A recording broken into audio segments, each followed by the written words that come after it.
What's up everybody? Did you know that Squad actually has a pretty steep learning curve? So today we have a beginner guide for new players joining Squad. So hit the subscribe button, leave a like on the video, and drop a comment down below. How many hours do you have in the game so far? And let's get to it. So first of all, Squad is self-described as a tactical FPS, bridging the gap between arcade shooter and military realism with 50v50 battles. And this is combined arms, so you are going to have a mix of vehicles and infantry out on the battlefield. And this game relies very heavily on communication and teamwork, so you will need a microphone to play it effectively. Squad takes place across many different biomes across the world and includes multiple different factions you can play as. These factions are broken up into different alliances, including the Blue 4 factions, which are typically Western aligned or NATO factions. You have your Red 4 factions, which are broken into with the Russian ground forces and Russian airborne forces. You have the PAC Alliance, which is the People's Liberation Army, basically broken into 3 groups.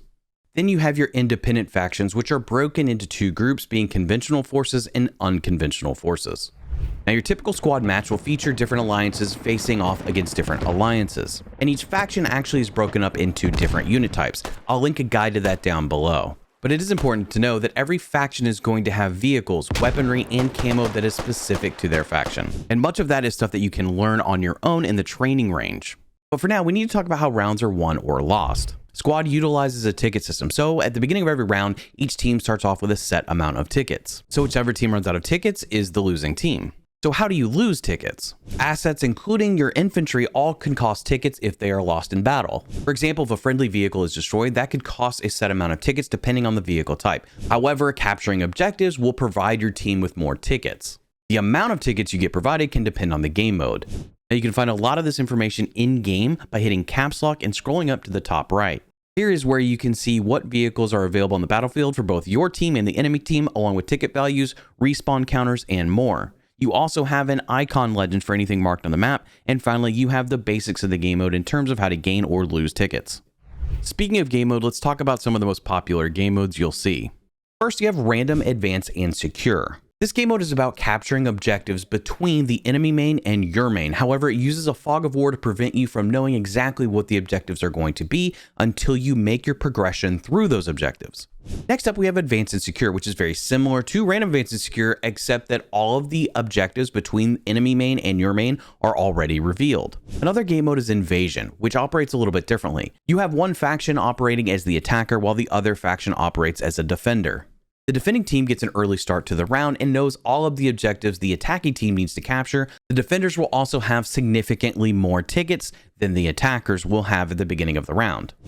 Now, when you're in game, you're going to see several options, including server browser and training. The training range is somewhere you can go to practice with weaponry and get a feel for Squad, but that is a solo experience. If you click on servers, you'll get the server browser, which will show an active list of online servers available. Focus on finding a server that fits your region of the world. So typically I'm going to suggest looking for a server where you have below 100 ping. Most servers are capped at about 98 people. So you'll want to look for a server that either has room or a short queue to get in. You can also check a server's tags. Some may be listed as experience preferred, whereas some may be new player friendly. If you see a population on a server that is well below 98, they may be seeding. That's usually when server admins will choose a smaller map to help grow the population to get it up to 96 before launching live rounds. Now, once you've joined a server, the first thing you're going to be prompted with is what team to join. You're going to be added to a team automatically, so switching teams may be prevented if the teams are imbalanced from a population standpoint. You are also able, and it's recommended, that you check the server rules if that page is populated. You can also hit mode info, which will give you information about the game mode like we saw earlier, along with information about the map, including possible objectives. Now, once you've clicked what team you would like to join, you're going to be prompted with the team deploy screen. On the left-hand side panel, you're going to see a list of squads. So while your team can have up to 50 people, they're broken up into squads of up to 9. Squads can be locked or private, and that depends on the squad leader's preference for how they set up the squad. Squad leads can also name their squads, many of which would be named after vehicles that they intend to utilize or certain tactics or just nonsense. And they may also opt not to fill their squad with 9 people. This is also not uncommon, but it may depend on server rules.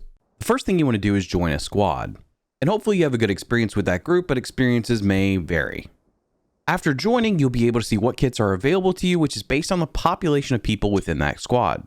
My recommendation is to play Rifleman, especially if you're new to the game. Rifleman allows you to sort of simplify the game a little bit. You get to pick a rifle and what scope you want attached to it. However, Rifleman's also significantly important because they do have one big attribute, and that is an ammo bag. Along with the ammo bag, it's a pretty balanced kit, which you can check out here on the right side of the screen. So like I mentioned, your special is the ammo bag, but here you can also see your primary weapon sidearm, and you can see what's all in your backpack, which is all items that you can utilize on the battlefield. So once you've selected your kit, you now need to pick out where to spawn so that you can actually participate. Your squad lead may dictate where you need to go, but let's just go over the mechanics of how to actually spawn. Using the scroll wheel, you can zoom into the map on the right and find yellow boxes, which are actually spawn points. Your SL may suggest where you need to spawn, especially if you're joining mid-round like in this situation. They may give you grid coordinates, which you can see by hovering over different parts of your map, or they may suggest spawning near a specific location that is named, which you can find on your map. But choosing the yellow box and hitting confirm will allow you to spawn in game. Now, since we spawned in, let's talk a little bit about the HUD in front of you.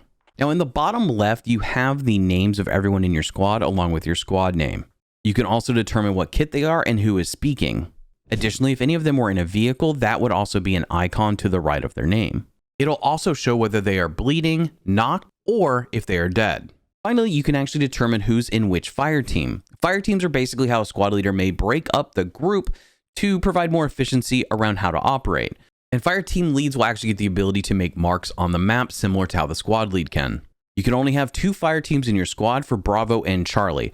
Towards the bottom right of your screen, you're going to see what position your character is in, your weapon, your scope ranging, also whether you're an automatic or semi-automatic, along with how many magazines you have. Your magazines will change colors as you utilize ammo out of each magazine. Now, I have my compass towards the top of the screen, but this may show up as default at the bottom of your screen. You can change this under settings and interface if you want to move it to the top. Now, as you begin to move, you're going to notice a couple of things. You may see colored indicators near your compass. Green markers indicate squad lead markings. They will also present you with a range or distance to that marker.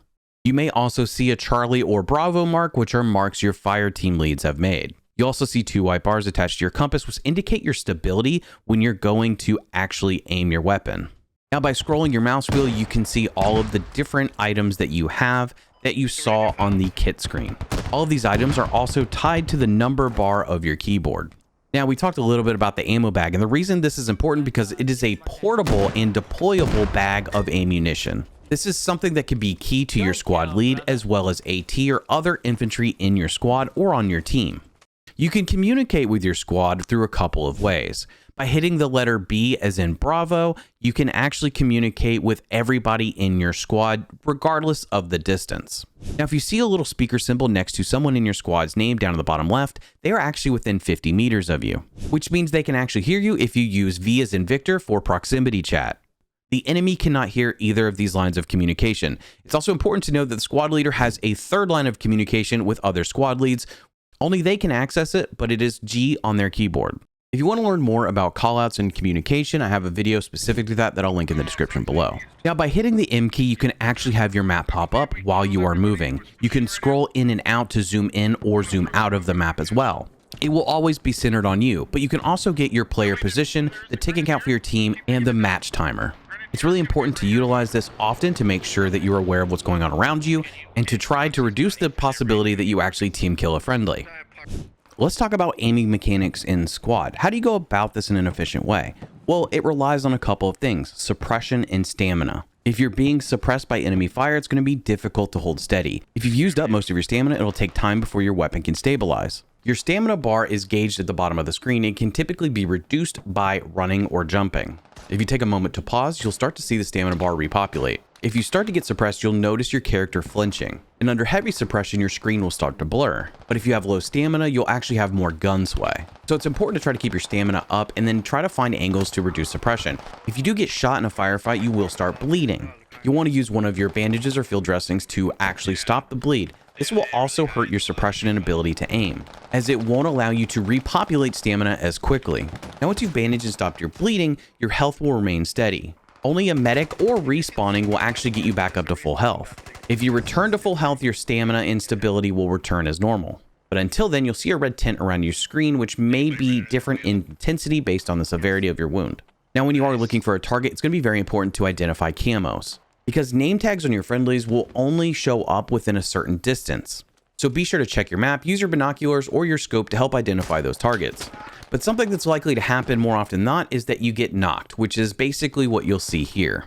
A teammate or a medic can actually utilize a bandage to pick you back up, or you can give up, which would actually have you respawn. But keep in mind that costs a ticket. However, when you do get incapacitated like this, you do have a bleed out timer. The length of the timer can be dictated by what you were killed by. There may be times where you skip this phase entirely if you're already wounded and getting shot again. Now, if you do get picked up by a bandage and a medic is not around, your screen's gonna look a little bit more like this. It will return to a colored screen, but it'll take some time unless you are healed by a medic. It is pretty crucial to try to get healed up so that you have some better visibility. But if you don't get picked up or you decide to give up, you'll actually go back to the deploy screen like you had initially. So there's a few more mechanics and things that we need to explain. So let's go to the staging phase of a brand new round.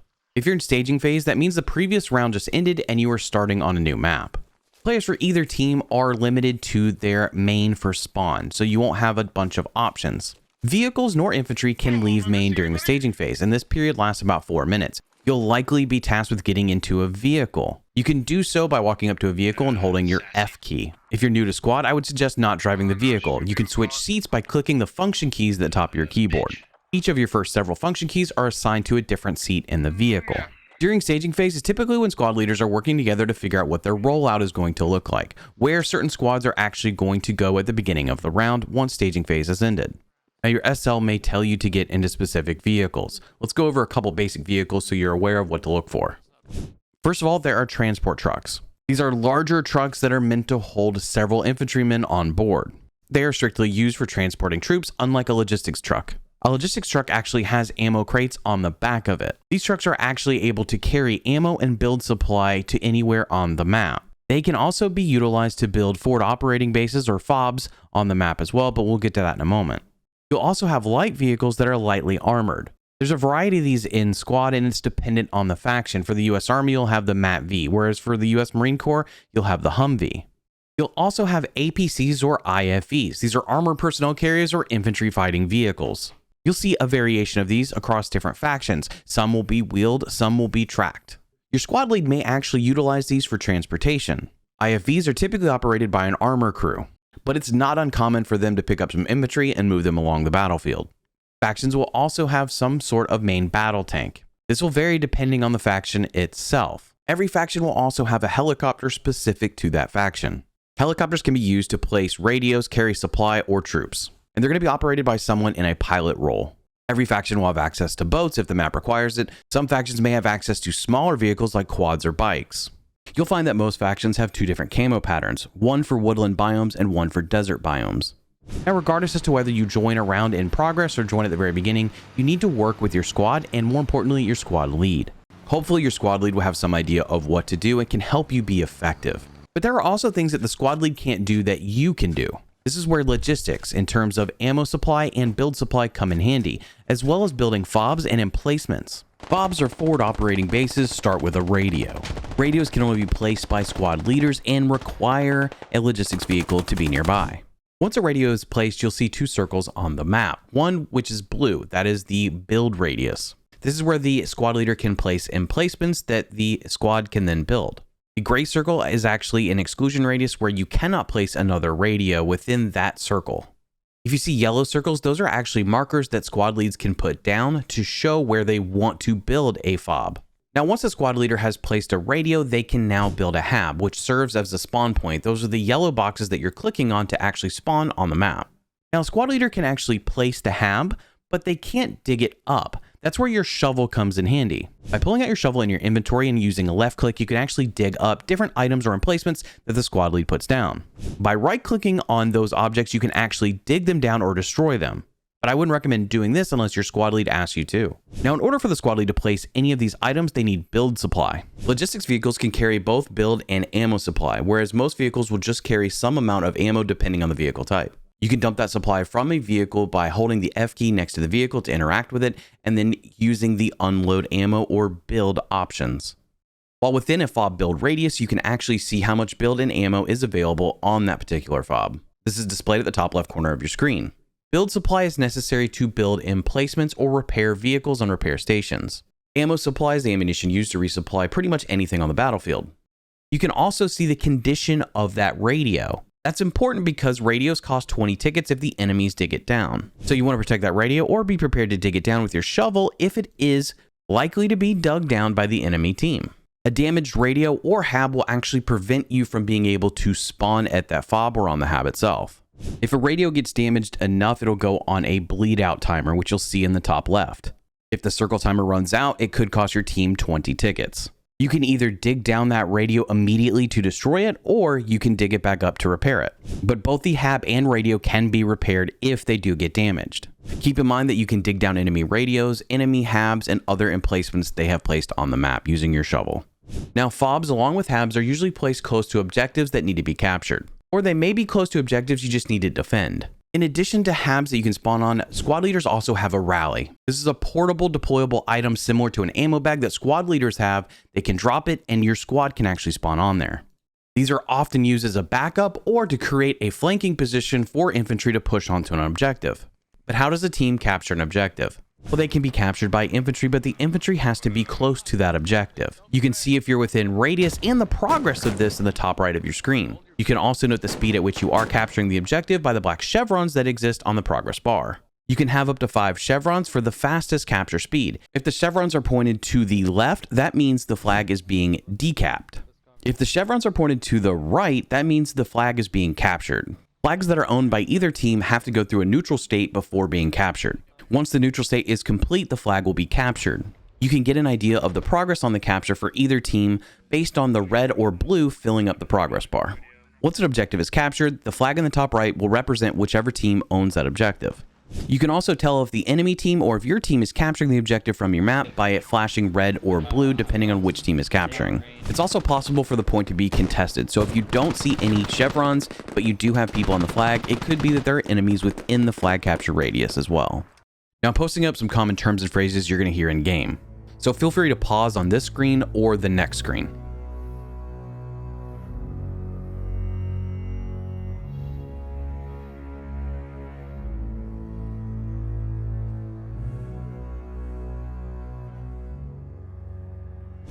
We've covered a lot of material and I hope it was helpful. I have a playlist of guides on the channel. I'm going to link a few in the description that I think are very helpful for newer players, including a tips video and a communication guide. And there's plenty more to come, so if you enjoyed the video, hit the subscribe button, leave a like, drop a comment down below, and I'll see you next time.